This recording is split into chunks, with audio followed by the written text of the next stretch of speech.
మంచి మంచి ముచ్చట్లు మస్తుగానే ఉన్నాయి గానీ మొదలైతే హెడ్లైన్ చూడండి. ఎమ్మెల్సీ గెలుపుపై రాజకీయ చర్చ, ఎవరి మీద ఎవరు చేసిండ్రో మరి కుట్ర.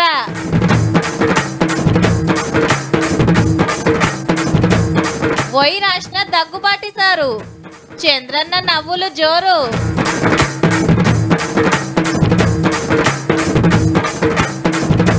అమెరికోళ్లకు పెట్టిండ్రు సూటి, పట్నంకెళ్ళి అకౌంట్లు లూటి.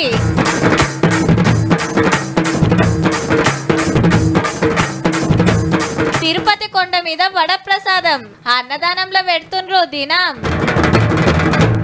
ఈవీఎం మిషన్లు వచ్చి పెద్దగా తెలుస్తలేదు కానీ మూడు రోజులు పట్టిందబ్బా ఎమ్మెల్సీ ఓట్లు ఎంచడానికి.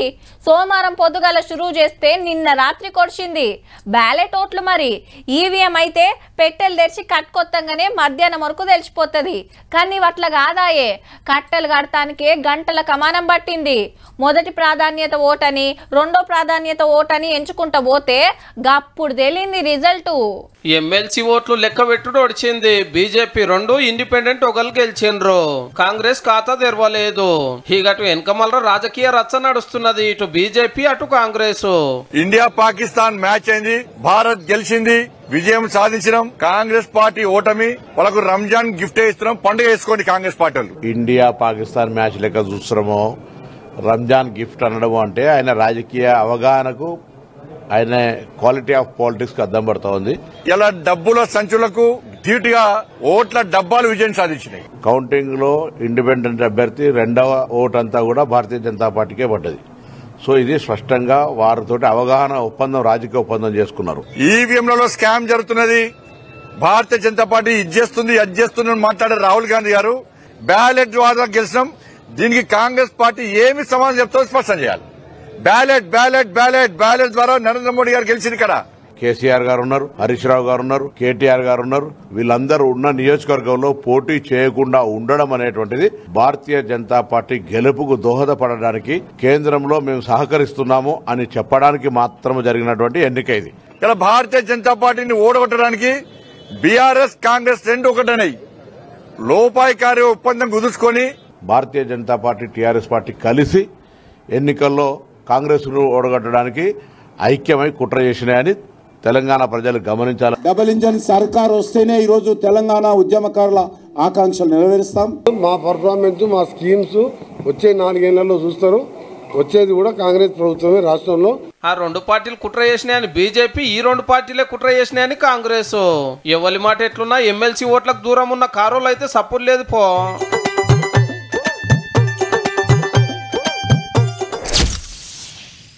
చంద్రబాబు సార్ అంటే ఒకటే తీరు డ్రెస్ కోడ్ ఉంటది. ఆంధ్రాలున్నా బయటి దేశాలు పోయినా గవ్వే బట్టలు. పొద్దున్న లేస్తే ఆఫీసర్లతో మీటింగ్లు, పనులర్చుకునుడు, డెవలప్మెంట్లు, కంపెనీల పెట్టుబడులు, ప్రతిపక్షాలను జోపుడు, మస్తు సీరియస్ నడుస్తుంటది రాజకీయం. కానీ గీడ గవ్వేం లేవబ్బా, నవ్వులే నవ్వులు. కానీ దాని మొదలు అందరు చూడాల్సింది గిది.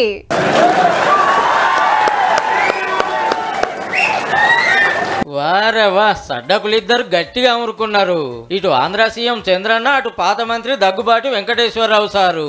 30 ఏళ్ల ఇద్దరు ఒకటే టేజ్ మీద కనబడక ఆదిమానవుల కాంచి టెక్నాలజీ యుగం దాకా ఎట్లెట్లా మారిందని వెంకటేశ్వరరావు సారు ప్రపంచ చరిత్ర అని వయి రాస్తే ఆంధ్రాలు ఇడతల చేసిండ్రు. ఇయాల బాబు గారు, పైసల మంత్రి నిర్మలా మేడం, పాత ఉపరాష్ట్రపతి వెంకయ్య సారు, ఇంటామే ఆంధ్ర బీజేపీ అధ్యక్షురాలు పురంధేశ్వరి మేడం వచ్చిండ్రు. నేను సైన్స్ స్టూడెంట్ని, ఎంబీబీఎస్. నాకు చరిత్రకు సంబంధించి, సోషల్ స్టడీస్కి సంబంధించినటువంటి అనుభవం కానీ దానిలో ప్రజ్ఞానం కానీ లేదు. అదోటి ఇదోటి మాట్లాడుతుంటే సారు బిడ్డ వచ్చేదో చెవిలో చెప్పిపోయింది. బోర్ కొడుతుందా? మా అమ్మాయి చెప్తుంది, 30 సంవత్సరాలు అయింది వేదిక ఎక్కి. ఈ మాట అనగానే టేజ్ మీద ఉన్నోళ్ళు, కింద కూర్చున్నోళ్ళు నవ్వులే నవ్వులు. రాబోయేటటువంటి మొత్తం ఇన్వెన్షన్ ఏంటంటే మనం ఇంకొక 50 సంవత్సరాలు ఎట్లా బతకొచ్చు అనేటటువంటి దానికి మెకానిజం వచ్చేస్తట. చంద్రబాబు గారు ఇంకో 50 సంవత్సరాలు మీ అబ్బాయి బాధపడతాడు. మీరు కనుక 50 సంవత్సరాలు ఇంకా బతికామంటే. అవుసారు, సడ్డకులు ఇద్దరికి పడదు, అస్సలు కలవదని పుకార్లు నడుస్తుంటాయి. అది నిజమేనా అని అడిగితే మా ఇద్దరికి వైరం ఉంది, అది ఇది అని చెప్తా ఉంటారు. వైరాలు ఉన్నమాట వాస్తవమే. కానీ ఎప్పుడు ఒకే రకంగా ఉండకూడదు కదా, ముందుకు వెళ్తూ ఉండాలి, అవన్నీ మర్చిపోవాలి. భవిష్యత్తు అనేటటువంటిది ఆశాజనకంగా ఉండాలి అనేటటువంటిది నాకేం కోరికలు లేదు స్వామి, మళ్ళీ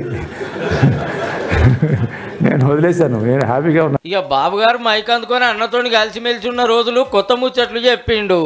నేను అనుకున్నాను వెంకటేశ్వరరావు గారి ఇంటి పుస్తకాలు రాయడం ఏంటని చెప్పినప్పుడు నేను అడిగాను, మీరే రాశారా అని అడిగాను. ఆయన రైటర్ కాదు, ఇప్పుడు కూడా కాదు, కానీ రైటర్ కానటువంటి రైటర్ ఈయన. సారు డాక్టర్, మరి సైన్స్ స్టూడెంట్ చరిత్ర పాఠాలు రాసుడంటే చిత్రమే అనిపిస్తుంది కదా. ఇక డాక్టర్ ప్రాక్టీస్ ఎట్లా నడిచిందో చెప్తుంటే ఒక నవ్వుడు కాదు. మంత్రిగా ఉండి డాక్టర్గా ప్రాక్టీస్ చేశాడు, అది వేరే విషయం. రిటైర్డ్ లైఫ్ మారుగా హ్యాపీగా ఉన్నారు, ఎట్లా స్పెండ్ చేస్తున్నారు మీ టైము అని అడిగాను. ఎందుకంటే ఇప్పుడు నాకు కూడా ఆ పరిస్థితి వస్తే ఇప్పటి నుంచే ప్రిపేర్ కావాలి కాబట్టి. నిద్రలేస్తే బ్యాడ్మింటన్ ఆడుకుంటా, వచ్చిన తర్వాత మన వాళ్ళతో ఆడుకుంటా, అక్కడి నుంచి కసపు గాసిప్ ఎవరిన ఫ్రెండ్స్ వస్తే చేసుకుంటూ ఉంటాం. మళ్ళీ ప్యాక్ ఆటకు పోతాడు, మధ్యాహ్నం అయితే ప్యాక్ ఆటకు పోతా, ఆడొక 2 గంటలు ఆడితే మైండ్ స్టిమ్యులేట్ అవుతుంది. ఇక ఆఖరిలో గీ మాట అన్నాడు, జరగబోయేది కూడా చెప్పాడు. మనం అందరం 4-5 సంవత్సరాలు కాపాడుకుంటే మన ఆరోగ్యాన్ని భవిష్యత్తులో 50 ఏళ్ళు అంటున్నాడు. కానీ ఒక్కసారి ఇన్నోవేషన్ వస్తే 50 ఏళ్ళతో ఆగదు. మీరు లేనిపోయిన ఆలోచనలు ఇచ్చారు, శాశ్వతంగా ఎందుకు బతకూడదని. God only knows. ఒకప్పుడు ట్యాక్స్ అంటే మనకేం పనిరా, పెద్ద పెద్దోళ్ళు పెద్ద పెద్ద దందాలు చేస్తోళ్ళు కడతారు అనుకునేది. కానీ ఇప్పుడు అగ్గిపెట్టె కాంచెలి ఇస్త్రీ పెట్టేదాకా, బట్టల కాంచెలి హోటళ్ళ బిర్యానీ దాకా, చెప్పుల కాంచెలి సెల్ ఫోన్ల దాకా, కుర్చీల కాంచెలి కంప్యూటర్ల దాకా అన్నిటికీ ట్యాక్స్ కట్టేది వేస్తున్నాం. బిల్లుల పక్కా రాస్తారు గింత ట్యాక్స్ వేస్తున్నామని. మనం ఇంత పద్ధతిగా కడుతుంటే వెనక మరలా చూడుండ్రి ఏం నడిచిందో. 75 కంపెనీలు 2648 కోట్లు. ఆమ్దాని కాదుల్లో సర్కార్కి ఎగ్గొట్టిన ట్యాక్స్. పాత సీఎస్ సోమేశ్వర్ నడిపిన పంతనం ఇదంతా. జిఎస్టీ వసూలు చేసే పన్నుల శాఖ సుధా సారే చూస్తుండే. దొంగ కాయిదాలు పెట్టి 75 కంపెనీలు జిఎస్టీ కొట్టేసినాయని కేసు అయింది కదా. తొలుత 1000 కోట్లే అనుకున్నారు. ఎంక్వైరీ చేస్తుంటే 2,500 కోట్లకు మీదని బయటపడ్డది. లెక్కకైతే దందాలు చేసే కంపెనీలు బయట రాష్ట్రాలకు వెళ్ళి ఏమన్నా సరుకులు తయారు చేస్తానికి మాల్ తెప్పించుకుంటారు ట్యాక్స్ కట్టి. తయారు చేసి అమ్మినాక కస్టమర్లకు ట్యాక్స్ పడుతుంది. అయితే ఫస్ట్ కట్టిన ట్యాక్స్ వాపస్ తీసుకోవచ్చు కంపెనీలు. గాన్నే చేసిన రికమతు. మాల్ లేకుండానే తెచ్చినట్టు, వస్తువులు అమ్మకుండానే అమ్మినట్టు దొంగ కాయిదాలు పుట్టించి కోట్ల రూపాయల బిల్లులు ఎత్తిండ్రట. సోమేశ్వరు ఇంకొందరు ఆఫీసర్ల చేతులు కలిసి ఇన్నొద్దులు బయట వాళ్ళే. కొత్తగా వచ్చిన ఆఫీసర్లు చెకింగ్ చేస్తే ఎంక్వైరీలు ఒక్కొక్కటి తేలుతున్నది. ఎక్కువ మటుకు బిల్డింగులు కట్టే కంపెనీలు, మందులు తయారు చేసేటోళ్ళు, హోటళ్లు, షాపింగ్ మాల్లు ఉన్నాయట. తెలంగాణ, ఆంధ్రాలో ప్రాజెక్టులు పెద్ద కంపెనీకి సుధా మంచిగానే ఫాయిదా అయిందట. ఇక ట్యాక్స్ కొట్టేసిన కంపెనీలలో 5 సర్కార్ ఏజెన్సీలు కూడా ఉన్నాయట. అంటే ప్రైవేట్ వాళ్ళే కాదు, సర్కార్ ఆఫీసర్లకు సుధా అసలైంది అన్నట్టు. సారెన్ కమర్లు ఇంకెవరు ఉన్నారో తేల్చి అందరి మీద క్రిమినల్ కేసులు పెట్టే పనులు ఉన్నారట. పనిమంతుడని సర్కార్ కు పెద్ద ఆఫీసర్ చేసి పన్నుల శాఖ చేతిలో పెడితే ఉల్టా గవర్నమెంట్ కే లాస్ చేసిండంటే చూడురిగా.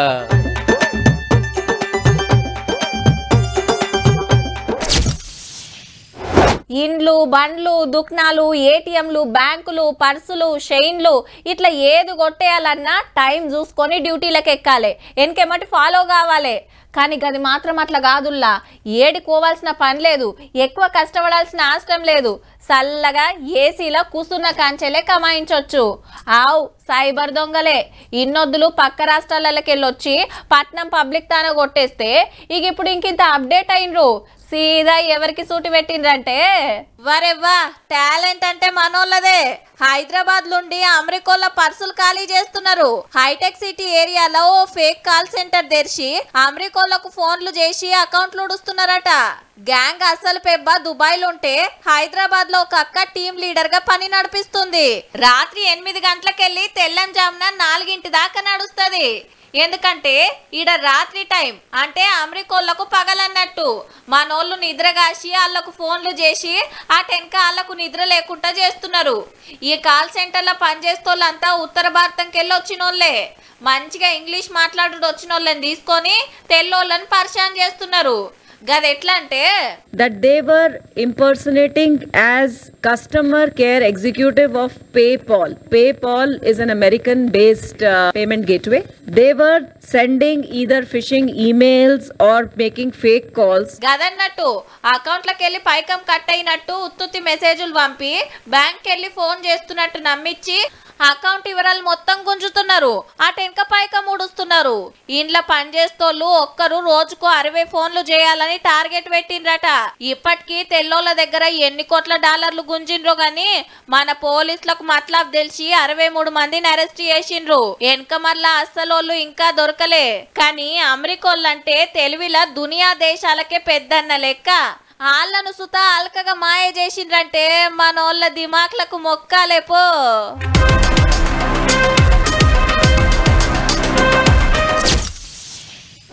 తప్పిపోయిన వాళ్ళని దొరకబట్టుడు జరంత తిప్పలైతుంది. ఎందుకంటే వాళ్ళు ఏడికి పోయినరో తెలియదు, ఏడున్నారో తెలియదు, ఏం చేస్తున్నారో సుతా ఎరుకుండది. ఎంకులాడుకుంటా పోతే నెలలు ఏండ్లు పట్టొచ్చు. కానీ పలానా జాగలు ఉన్నట్టు కొడుతుందని తెలిసినా అంటే ఆ ఊరంతా జల్లెడ బట్టి తీసుకొస్తారు. అయితే ఎస్ఎల్బిసి టన్నెల్లా ఎనమండుగురు ఏడ చిక్కబడ్డరో ఎరుకున్నా తీసుకొద్దామంటే అస్సలైతలేదుల్లా. ఎస్ఎల్బిసి టన్నెళ్లకు కేరళ జాగిలు అలందించిండ్రు. తప్పిపోయినోళ్లను దొరకబట్టుట్లా డెడ్ బాడీలను గుర్తుపట్టుట్లా తోపులట ఇవి. ఇప్పటికే NDRF, SDRF, Singareni, NGRI, railway శాఖోళ్లు, ర్యాట్ హోల్ మైనర్స్ ఇట్లా ఆపత్తులు ఆదుకునే 12 గ్రూపుల నుంచి 650 మంది ఇరాం లేకుండా చెమట తీస్తున్నారు. ఇయాల్టికి 13 రోజులాయే మనోళ్ళు తిప్పలబడబట్టి బురద, మట్టి, నీళ్లతోని ముంగటి పోతానికి కష్టమైతుంటే పెద్ద పెద్ద మోటార్లు పెట్టి ఓ దిక్కు నుంచి నీళ్లన్నీ దోడేసుకుంటా ఇంకో దిక్కు నుంచి మట్టి దవ్వుతున్నారు. ఇన్నొద్దులు మిషన్లు పట్టకపోయి మనుషులు తిప్పలబడ్డారు. ఇక ఇప్పుడు కేరళ డాగ్స్ సుతొచ్చినాయి. అవసరమైతే రోబోలను కూడా వాడాలని చూస్తున్నారట. చూడాలి మరి ఎప్పటివరకు గీ పనోడుస్తుందో, ఎన్నొద్దులకు డెడ్ బాడీలు బయటికి తెస్తారో.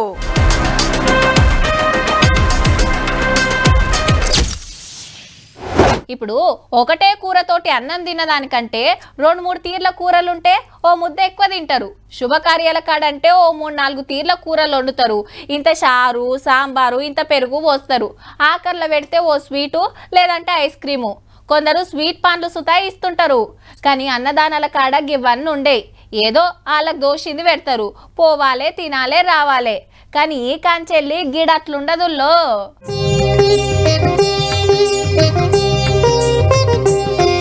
అరిటాకుల్లా అన్నం కూరలు వడ్డించినాక బంతిలో కూర్చున్న వాళ్ళందరికీ వడలు వడ్డించుకుంటూ వస్తున్నాడు సారు.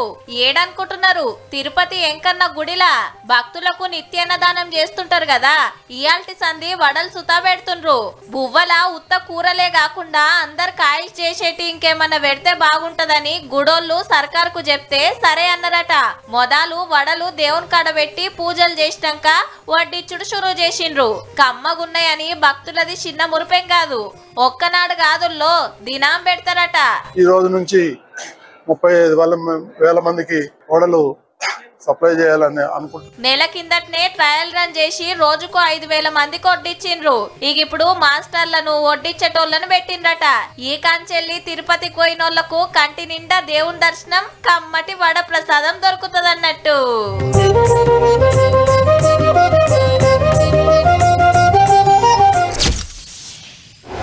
ఇంత ఇంత ఎండలు ముదురుతుంటే నీళ్ళకి కష్టమే ఉన్నదబ్బా. బస్తీలలోనైతే బగ్గనే తిప్పలైతుంది. అప్పుడే పట్నంలా ట్యాంకర్లకు ఫుల్ డిమాండ్ పెరిగింది. ఇవాళ ఆర్డర్ చేస్తే రేపో మర్నాడో వస్తున్నాయంటే చూడుండ్రిగా. సుక్క సుక్క బంగారం అవుతున్న గిసొంటి యాళ్ళ నీళ్లను ఎంత పైలంగా అడకం చేయాలి. ఇవాళ పూట గడిచిందా లేదా అని చూస్తే రేపు బిందెలు, క్యాన్లు పట్టుకొని ఉరకాల్సి వస్తుంది. ఏడగిన్నని నీళ్లు దొరుకుతాయా అని. ఇక ముచ్చటేందంటే రోడ్డు మీద వరద వాడుతున్నది. పైప్ లైన్ లీక్ అయి కాదుల్లో అన్న బండికి తానం చేపిస్తున్నాడు. అది కూడా మున్సిపాలిటీ వాళ్ళు తాగుమని ఇండ్లకు సప్లై చేస్తున్న మంచినీళ్లతోటి. పట్నంలో పంజాగుట్టకెళ్ళి జూబ్లీహిల్స్ పోయేతో వల్ల రోడ్డు మీద వరద వాడుతుంటే చూసినట్ట వార్డు బోర్డు ఎండి గారు. ఏమైందో అరుచుకోమని ఎంబటే ఆఫీసర్ల కాడరేస్తే అన్న బండి గడిగిన ముచ్చట తేలింది. హీగేమున్నది, ఎండాకాలం గిన్ని నీళ్లు వేస్ట్ చేస్తావా అని 1000 రూపాయలు దండగేసిండ్రు. బండిగాడు కూడా తప్పు కాదు కానీ తాగే నీళ్లతోటి అయితే తప్పే. ఇంత ఇంత ఇంత ఎండలు ముద్రవట్టే నీళ్ళకి తిప్పలయ్యి ఆడాడ ట్యాంకర్లు తెప్పించుకొని పోసుకుంటున్నారు. గిసొంటి టైంలా గిన్ని నీళ్లు వేస్ట్ చేస్తే ఎట్లా? ఎండాకాలం వెళ్లేదాకా ఇష్టం వచ్చినట్టు నీళ్లు వారవోసుడు బంద్ పెడితే మంచిదే. ఉత్త పుణ్యానికి దండగా పడ్డదంటే బైక్ సర్వీసింగ్ పైకం తుట్టి పడ్డట్టే చూసుకోండి. మళ్ళా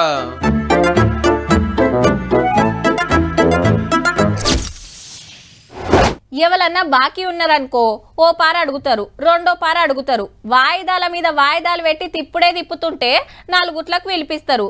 అయినా అయినకుంటే పోలీస్ స్టేషన్లో ఫిర్యాదు అవుతారు. ఇగాడ పలానా తారీఖు నాడు పక్కా ఇస్తారని మళ్ళీ కాగితం రాపించుకొని వెళ్ళిపోతారు. అంతేగాని ఇంటి మీదకి వచ్చి రచ్చ చేస్తా అంటే అస్సలకే మోసం అవుతుంది. గీ ముచ్చట సుత జర్రంత అటు ఇటుగా అట్లనే ఉన్నదుల్లా.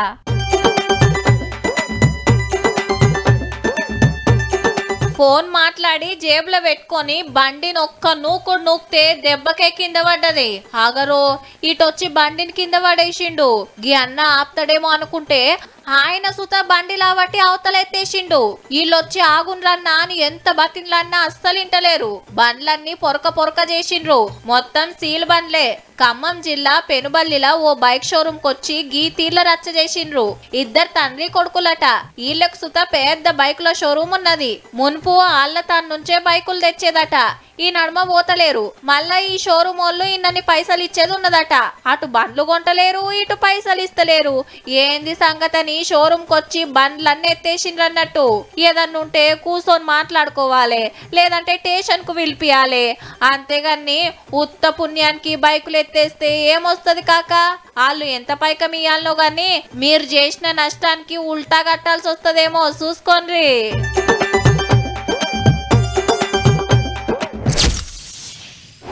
మొన్నటిదాకా మహాకుంభమేళా నడిచింది ఉత్తరప్రదేశ్ రాష్ట్రం ప్రయాగ్రాజ్లా.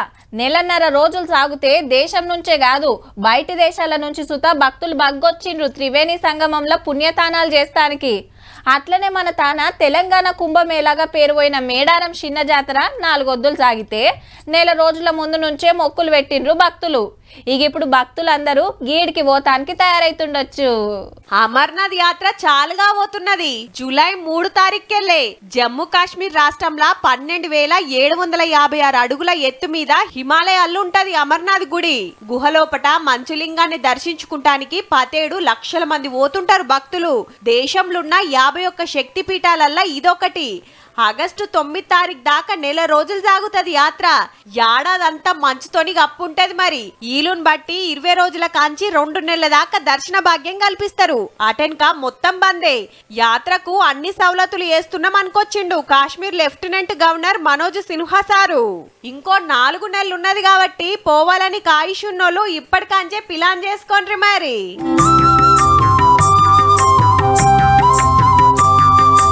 చూసిండ్రు కదా, ఇక ఇయాల్టి 3 వార్తలు ఉంటా. మళ్ళా నమస్తే.